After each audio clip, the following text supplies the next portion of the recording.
Welcome to Sermons on the Side. I'm Brad. And I'm Richard. And life can move pretty fast, so we're here to slow down, dig deep, and find the story hidden in everyday moments. With years spent in ministry, friendship, and navigating real life together, we're all about blending humor, honesty, and faith into conversations that meet you right where you are. So whether you're brand new or you're back for more, we are so glad you are here. So relax, listen in, and let's discover meaning together. In the ordinary, the messy, and everything in between. Sermons on the Side, finding meaning in the everyday. And I'm not kidding you, I paused it, I rewound it, and then I transcribed the conversation down, immediately knowing this is going to be a future sermon on the side. Oh, I love that. So there's a little bit of a spoiler involved as it relates to the end of season 4. Okay, so now the whole show is done. Season 5 is complete, and they're done. They're not making any more. So if you haven't watched season 4, you pause the episode and come back. But now that you're back, welcome back.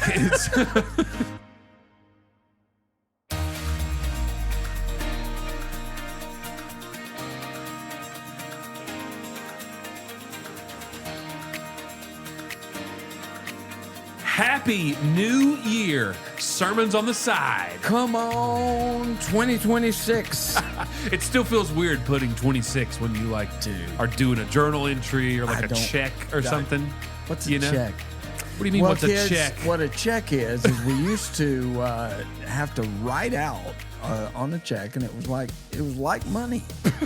Oh, goodness. Speaking of checks, thank you for checking out this week's episode. Whoa! How does he do it, ladies and gentlemen? Buckle up, people. I'm a professional. Like you can't control it. Okay, I got to be honest. Half of this is adrenaline. Okay. I'll be honest with you. Because this is the third time's the charm. Yes. Because we have swung and missed at our first 2 attempts at recording this week. Actually record, and here we are. And here we are. Finally. Late night hour, well past all of the children of the world have gone to bed. And what are we doing? This isn't hard work. This is fun. This is kingdom work. We get to do this, baby. Amen to that, brother. So cool. And we're so glad that you guys are here listening. Episode 51. We are just ready to launch into 2026. Oh, man, it's good stuff. And so, hey, I appreciate you being flexible with me on missing that last little meeting time that we had. Sorry about that. No problem. But you know what? Life is good. So, I mean, before we dive into the episode, which, oh, by the way, I'm bringing the episode today. It's a Brad experience. That's right. In 2026, I will be bringing all of these sermons on. No, I'm kidding. All of them. But I do I do get to bring the second episode that we've released in this calendar year. But before we do that, I just got to say, we are getting close to 52 episodes. 52. Which 52 is a big week or a big number because typically, a weekly podcast, you think 52. That's mean kind of the 1 year mark. But if you recall, those of you that have been faithful supporters since day one, from the very beginning, we actually released 5 episodes in a 1 week period. We called it launch week. It was launch week. And it was so cool. It really was cool. We kind of.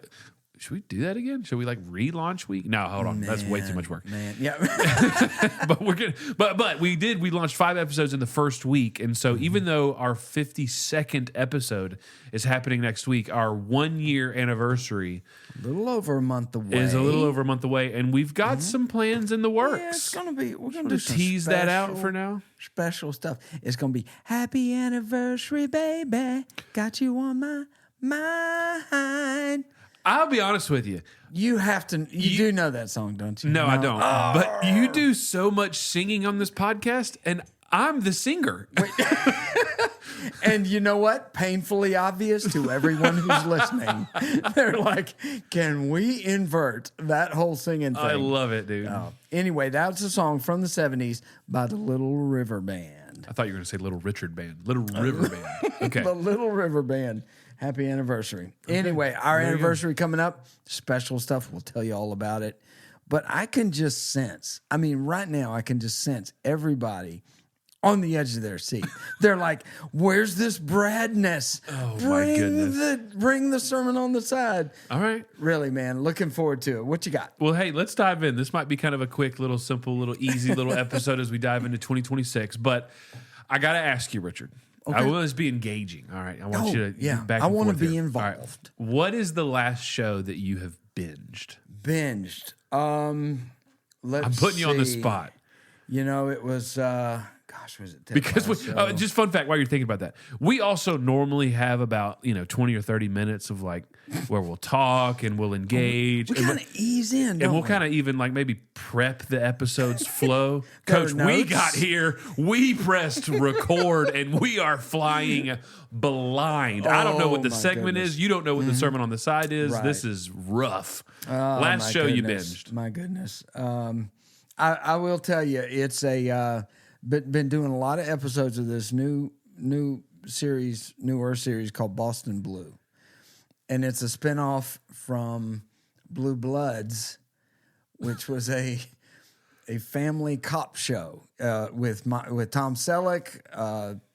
Anyway, he and all his kids. Was that like Magnum PI? Dad. Well, no, it was the guy who played Magnum PI, but he was the commissioner of police in New York City, and all his children are involved in either on the NYPD or in the DA's office, and his dad was a policeman. So it's it was called Blue Bloods because it's this whole family, and it was an epic series. They just wrapped up a couple of years ago. Donnie Wahlberg was played in it. Please tell me you know who Donnie Wahlberg is. No. He's one of his brother, Mark Wahlberg. Oh, yeah. All right. Yeah. Donnie was famous before Mark was because Donnie was one of the new kids on the block. Well, what am I saying? Mark was Why am I doing all this? I just wanted to know the last show you binged. Donnie, simple Talking question. about Mark Wahlberg and all. Marky Mark and the Funky Bunch. Oh goodness! But anyway, Donnie Wahlberg has continued the Blue Bloods thing. He moved to Boston. Now he's a cop in Boston. Okay. I love. You know what? Me and my it. dad. Check it. Yeah. Just when he was with us last week, we watched a ton of episodes of that. Okay, there you go. Good stuff. Well, speaking of a ton of episodes, dude, Can you just edit all that out? Gosh, that was horrible. I mean, you ask a question. 7 minutes later, we've gone through. No, I'm keeping it in because people need to know. People need to know that this is not. We are progress over perfection here, people. We're here getting you a better podcast product in 2026. We're starting your expectations awfully low. Okay, the last episode or the last show that I have binged, right? I actually just got done binging, and it was over this kind of Christmas break, holiday break that we've all had. It kind of started towards the end of Thanksgiving. I reached out to a buddy of mine to shout out Taylor, my boy Taylor Beach. Taylor's one of those friends that you've had for your entire life. Come on, I'm talking about kindergarten. Grade school. My memories don't really start until about grade school or middle school, and he was there, you know, in each other's weddings, that kind of guy. You know what I'm saying? Just maybe we don't talk for a couple weeks. As soon as we pick up the phone, it's right back to where we were. Yep. My boy had a Netflix login password for me and hooked a brother up so that I could watch Stranger Things. I had seen all of this stuff come out about the final season of Stranger Things. And I thought to myself, is that show still going on? I remember watching, I think maybe the first season, like a decade ago. It was a long with time. Lisa, and we liked it. It was sure, okay. I've forgotten all of it since then. But then because the seasons take so long to come out, you just, life happens, you move on, you never go back to a show. It is kind of it is. Right. So I got this Netflix login from my boy, and I start binging. No, did you go all the way back to season 1? Season 1, Seriously? episode 1. Ground up. Dude, I took notes and sent it to a coworker every week and was like, because they were very Was this like an accountability group? Oh, yeah. They were very invested in my Stranger Things journey. That's so good. I love it. But I had a Richard moment. What? I had one of those sermons on the side, just flags go off in the middle of a late night binging of the episodes session. Seriously. And I had to, I'm not kidding you, I paused it, I rewound it, and then I transcribed the conversation down, immediately knowing this is going to be a future sermon on the side. Oh, I love that. So there's a little bit of a spoiler involved as it relates to the end of season 4. Okay, so now the whole show is done. Season 5 is complete, and they're done. They're not making any more. So if you haven't watched season 4, you pause the episode and come back. But now that you're back, welcome back.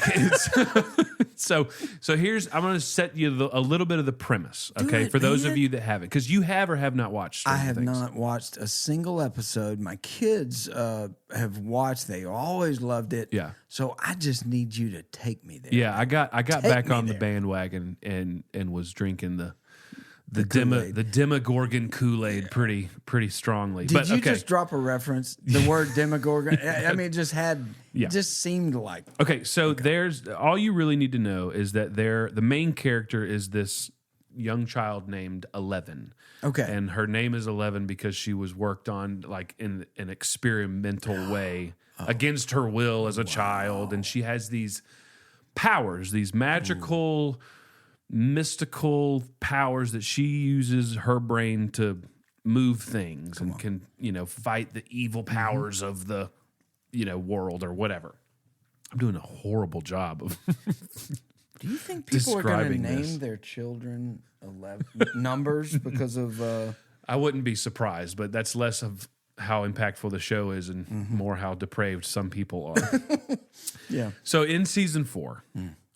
she has lost her powers, okay? And she's on a side quest to get them back, okay? And she has to sort of go back to this place and with these people that treated her so wrong and were not good. They were the bad guys, okay? And sort of subject herself to a lot of those same tests and experiments because the theory was... she had this memory that needed to be unlocked. She had this memory that was holding her captive. Understand. And this memory that the audience got to see in glimpses was one that was filled with pain and death. And it really seemed like she was the responsible for it. One of those, she couldn't control her powers when she was younger and chaos ensued sort of situations. That's the picture that's being painted. Okay. And so she goes back to this place, so to speak, and subjects herself to these experiments, and she's very scared. She's scared of what this will do to herself as she goes down this uncharted and scary mental and psychological path. Absolutely. And so she has the conversation with sort of this main antagonist that's all throughout the season. Kind of a bad guy. One of the bad guys. Okay. The bad guy for her world. All right. But it's like her dad. Spoiler alert. But whatever, dude. Yeah, I know, dude. I'm sorry. You get that episode 1, season 1. I'm not. That's not like a. Oh, okay. Gotcha. Yeah, it's not like a spoiler. Right, but thank you. Anyways, she has this conversation. Here's the conversation that just alarm bells went off in my mind. She's talking with him, and she says, "I'm a monster." She's thinking back to this very jaded memory that she has, and she says, "I'm a monster." He responds with, "You speak of monsters and superheroes like they're stuff of myths and fairy tales. But reality, truth, is rarely so simple. People are not so easily defined. Only by facing ourselves, the good and the bad, can we become whole." Now, he's talking about her unlocking this memory so that way she can somehow regain superpowers. Sure. I'm going, dude, she responds with, "What if I don't want to become whole?" I'm like, oh my goodness. Whoa. Because in her mind, this is a very hurtful memory, even a picture of it. Ugh. And he responds with, "Well, that is your choice, but the door is always open to choose." Now, this is a spoiler. Comes to find out that the chaos and the death and destruction from this memory didn't end up coming from her powers. It came from something else. So she got to end up being the hero, whatever. But in the moment, she doesn't want to become this hero. Excuse me, this monster. Yeah. Yeah. And she's scared about embracing the reality or the perceived reality of the past in order to become, fixed or whole again, in order to go kind of help her friends who are in distress. But pause on the show and the narrative of Stranger Things, and let's play that conversation as it relates to real life and people that are going through really hard and difficult circumstances. Sermons on the Side red flags went off. I'm feeling it right now, man. And so when I hear 11L say, I'm a monster, sort of embracing this partial memory that she has, that's an identity statement. Exactly. Do you feel that? Yes. Big time. She is, what she is saying is that she's bad. She's making definitive identity statements. I'm a screw up. I'm broken. This is just who I am. Are any of these statements resonating with anybody of our listeners? It's resonating with me. It just is. Sometimes we speak these lies over ourselves.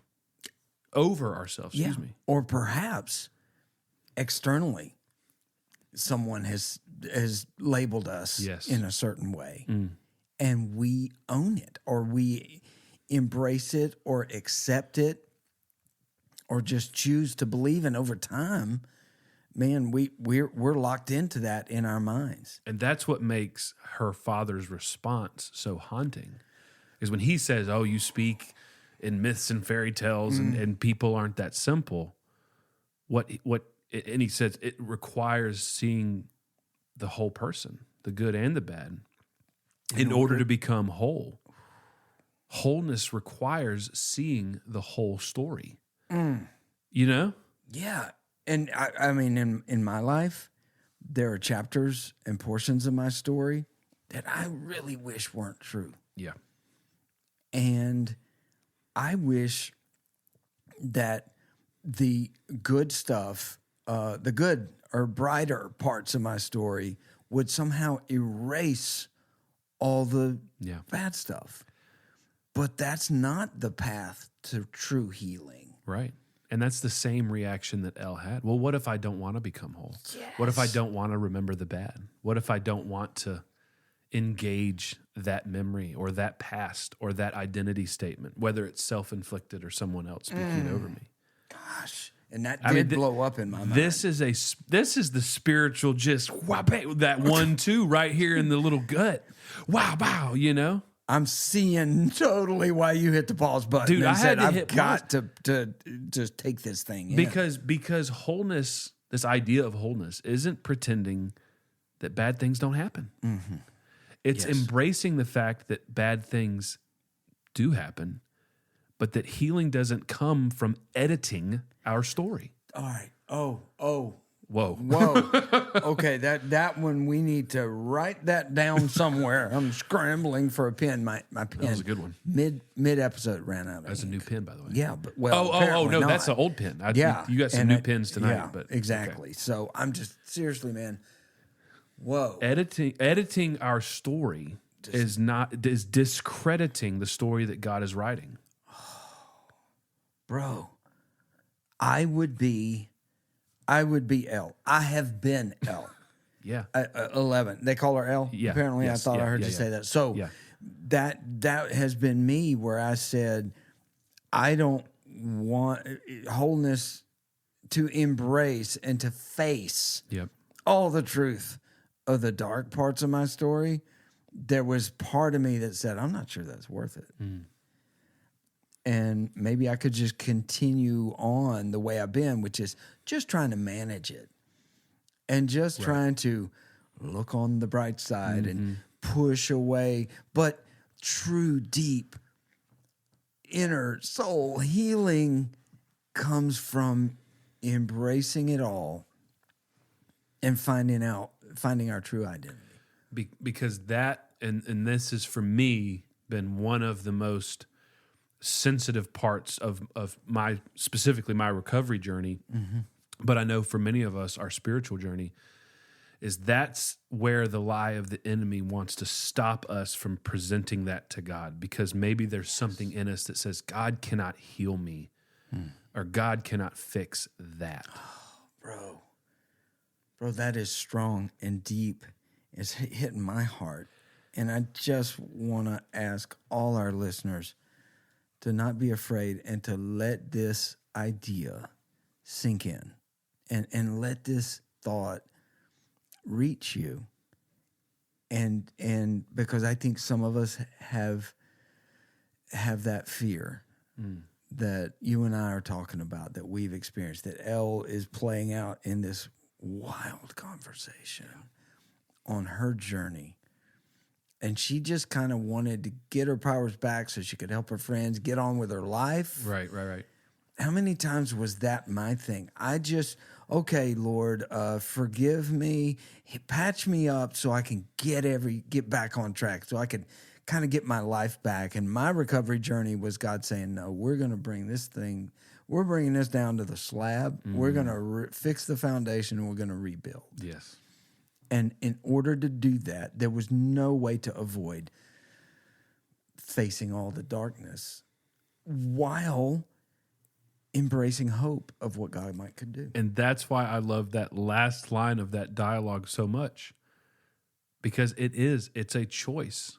It's a choice for her. Goodness. And the Lord is inviting us to make a choice, to give it over to him, to decide no matter how good or bad or ugly, no matter how far or deep or wide, God is asking us and inviting us. And if I could point us to Scripture, I would encourage all of us to go read Psalm 139. But he's asking us to just pray this: Lord, you have searched me and you know me. You know when I sit down and when I rise up. You discern my thoughts from afar. It goes on. This is the passage of Scripture, and a couple verses down it says, you formed my inward parts. You knitted me together in my mother's womb. Yes. I'm fearfully and wonderfully made, and wonderful are your works. My soul knows it very well. This soul yearning desire to be fully known and fully loved by God is what is essentially where this Sermon on the Side lands. And so I don't know if it's a memory, if it's a chapter or season in your life, if there's a label that's going on in your heart, not because it defines you, but because you're afraid of what it might look like. Yeah. I think the Lord's just asking us to surrender to him in a Psalm 139 way. Yes. It just says, God, you search me, you know me, you define me. Yes. I'm given all of the good and the bad, and I'm turning it over to you, Lord. Not for other people, right? For you. Right. Oh, gosh, that is a marvelous invitation. And maybe a little scary. But it is the way. It is truly the path.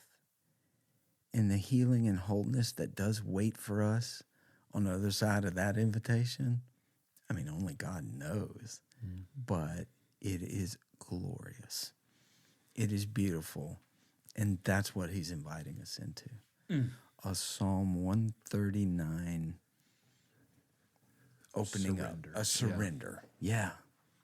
So I want to be on that path. And I hope our listeners. That's been a theme for us, man. We entered 2026 in surrendered silence, and here we are, just kind of continuing that theme. But dude, I was so excited to share that. That was fumbled. I tell you what, this has been a raw and just unedited version of Sermons on the Side. Yeah. But I tell you what, that was a lot of this past year.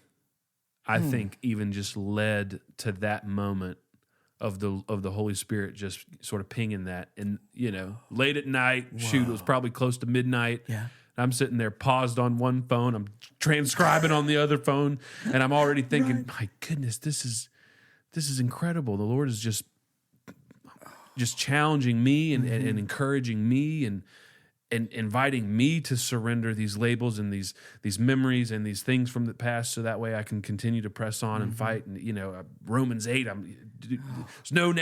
there's now no condemnation in Christ Jesus. I was like, I can't wait to share this on sermons on the side.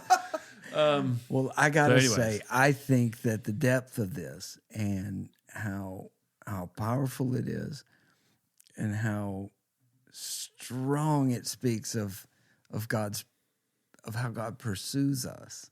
I mean, this sermon on the side just gives me the picture of God saying, I've got a lot of my sons and daughters out there who are monstering themselves. They're calling themselves monsters. And they're holding back, and they're hesitant to engage the healing path. And he is just pursuing us. He's coming after us, and he's just saying, please walk this path with me, because there's beauty and healing in it. And so I can't thank you enough for bringing this, and I can't wait to hear from our listeners, anybody who's willing to share how this resonates and maybe what God is saying to you. So cool. Thank you, bro. Love it, man. Man, good stuff. Well, hey, do you have a sermon on the side for us? Oh, you know I do. Wait. I said sermon on the side. No, did you? Okay. Do you have a segment for us? I do. As a matter of fact. No, this segment comes in a form of a question. I'm going to ask you a question, then I'm going to engage in confession time. Okay, got it. About a major character flaw. And so my question for you is, when you're in traffic and a driver around you does something stupid, how long before you honk the horn? Ooh, wow. You don't know how appropriate of a question this is right now. For real? And this, again, we didn't talk about this beforehand. Mainly because my kids, they love a car horn. They view a car horn positively. Okay, that's a good thing. Mainly because whenever we leave a grandparent's house, specifically Lisa's parents, they have this tradition where they'll go outside, they'll take a couple of Frisbees, and as we're driving away, they throw Frisbees in the air. It's been a tradition in their family for a number of decades. Okay. And so I think it's we're cute. leaving. Can we go throw Frisbees? Of course. And so as we're driving away, they throw the Frisbees. And then as we pull onto the street, there's just that little gentle, beep, beep, beep, beep, beep, yeah. Just a little, and everybody waves and, that's happy. That's a positive view of the car horn. Okay. No lie. Just the other day, we were driving to the grandparents' house, actually, load full of kids. Car very dangerously pulls out in front of us, is coming over 3 lanes, almost clips us. So to answer your question longly, immediately laying on the horn, giving it an extra second. Okay. So the guy knows, hey, we make eye contact. I'm not going to be smiling. I'm not inviting you to church. You know what I'm saying? Whoa. Did you just say I didn't that? say that. No. I did say that. I didn't mean it. Laying on the horn, and Becca immediately, why did we honk? Almost like a looking out the window, like, who do I need to wave to? Is somebody throwing Frisbees? Something good's happening somewhere. And so then it became, wait, Daddy, why did you honk? And so now in my frustration of this driver that just put me and my family in danger, now I have to explain to a 5-year-old and a 3-year-old who's listening, by the way. Right. Well, sometimes we have to alert other drivers that they're being imbeciles. What's an imbecile? No, we have to alert other drivers that we're here, and they might not know that we're here. And so we honk our horn to say, hey, I'm here. Please don't hit me. And so anyways, that was a conversation. So wow, that was That's a long really version to answer your question is immediately. Yeah. I have become, and you know me, man. I am a nice guy, right? I am a give people the benefit of the doubt guy. I'm often, if not always, thinking the best of people until I get in the car. And then everybody becomes idiots. Everyone around me has no clue. Oh. And they're not concerned about me and my needs. Sure, of course. And what I'm trying to get to. But anyway, I just, in the car, behind the wheel, it's a battle. I'm no longer patient with people. Oh, yeah, okay. And so, that's the confession part of this. And it was literally 2 days ago. And Rhonda helps me not to honk.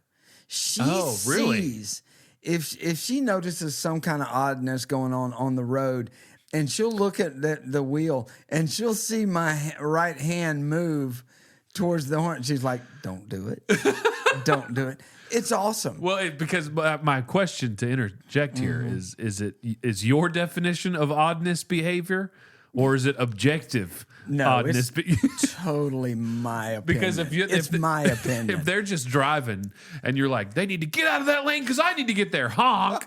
It feels like that would be no, I'm kidding. But anyway, so it happened 2 days ago. She's driving, and the person in front of us were turning into a shopping area. Man, and listen, when my wife's on her way to TJ Maxx, don't get in. Get out the way. You understand what I'm saying? But anyway, we're sitting in the turning lane, and the green arrow to turn comes up. Oh yeah. And the person in front of us is like easing out. Like for some reason they don't understand. They're like checking, is anybody coming? And she honked the horn. And I looked at her and I said, I just love you so much right now. But seriously, it was a bid for connection right there. It happened. It was a strengthened marriage. But she was in that like, moment. and she felt bad because it was literally what we were trying to say is, and she wasn't mad like me. If it were me, I would be honking and saying, "Don't be so stupid. Stop." Whatever. She didn't do that. It was just the letting that person know you got the arrow. Let's get on with it. Alerting you to traffic. I can see the sign for TJ Maxx, so get out of my way. But seriously, those kind of moments happen to me, and I'm trying to. It's so funny. I always assume, well, they're on their phone or they're distracted. They're not paying attention.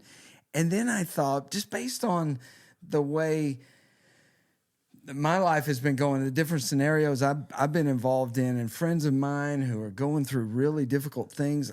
What I'm trying to now we're going to get serious. The segment has turned serious, but Ron and I talked about it. We're just like, what if that person is having the worst day of their life? Yeah. What if they are not in a right? Look, I'm joking that they're being stupid or whatever, but I'm trying to filter my anger behind the wheel through that lens of let's get some grace out here. I love it. But I got a long way to go, so y'all pray for me. Thank you for that story. Hey, I appreciate you, and may all of us have more grace on the roads in 2026. Hey, wouldn't that be a wonderful? That would be a healing journey right there, folks. Thanks so much for joining us. We appreciate you. Hey, we want to know from you. Are you a little gentle beep? Are you a lay it on the horn? Hey, what show have you binged recently? Exactly. It's a new year. We want some new comments. We want some new engagement. We want to hear from you. Indeed, and you will hear from us 1 week from today on our next episode of Sermons on the Side.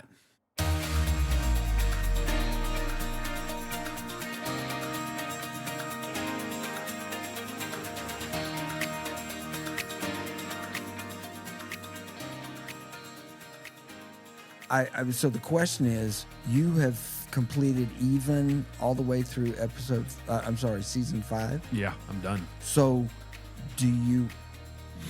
are you mourning the passing of this series? Like now you've got, you invested and it's over. I know. Unless maybe they make a movie or something. Yeah, no, you talk about some time back in the evenings. Ooh, right. No, there was this commercial that came on. Lisa and I watch Friends, and there was a commercial that cycled several months ago, but it was like whenever you're done binging a show, and it's this couple, this man and the woman is on this couch, and you can tell it's nighttime, and then the flickering of the TV is shining on their face, and it just slowly shows them kind of get into this like depressive state, and it's like you are in a show hole. The show that you are done watching is now completed, and it's no longer there. So I am currently in a show hole. And, I got you, man. But I'll be honest with you, all of these trailers for Doomsday next year, Avengers Doomsday, really putting this. I gotta catch up, dude. When I tell you I have been OUT out on Marvel, not for any reason other than I just haven't kept up with it. Right. I have been OUT, so I gotta go back to like Loki and catch up. Okay, yeah, I'm kind of in that same range. I mean, it's gonna be tough, but those trailers look great, right?